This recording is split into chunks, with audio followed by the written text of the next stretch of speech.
Hi there everyone, my name is Chris Flores and I am here to talk to you about how to sell cable. And I have been in the industry of selling cable for the last 2.5 years, and I have been able to help train several people from selling nothing to being able to hit quota in a very small amount of time. And it's really just based on the basics of how to do the business, or basics of how to sell cable. And that's what I'm going to talk to you about today. So if you would just hear me out, close your eyes for just a moment and just imagine walking into a store, any store, and the experience that I want you to feel is how a great sale would go for you. What does that look like? What does the smell of the store smell like? What does the inviting area look like? What does the salesperson talk to you? How do they act? Are they nice? Are they mean? What is it that is a great sales opportunity for you? Now I want you to come back. That's the type of thought that I would like you to think about when doing sales with cable. As a sales rep, you would actually need to find the happy medium on the opposite side of the customer. So you want to actually show the customer all the important things that it takes to actually have a successful sale. First thing we're going to talk about is staying positive. This is so important. You have to stay positive no matter what. You have to be coming into work with a smile on your face.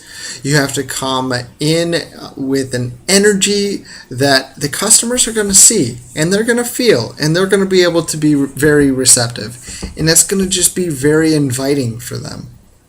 Staying positive can actually be the difference between your conversation continuing and your conversation going and the customer turning around and walking out the door. The second thing we're going to talk about is product knowledge. Product knowledge is really important, and I think it's a little self-knowing. If you don't know the product, you can't talk about the product because there's nothing to talk about. You don't know what it is.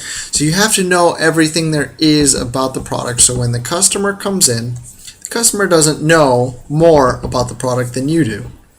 If the customer does know more about the product than you do, you have to understand that that conversation is just not going to go well because you aren't showing the customer a reason to trust that what you're saying is the right thing. The next thing that we're going to talk about is engaging with the customer. Engagement is huge when it comes to making the customer feel very comfortable, making sure that you understand everything that the customer needs.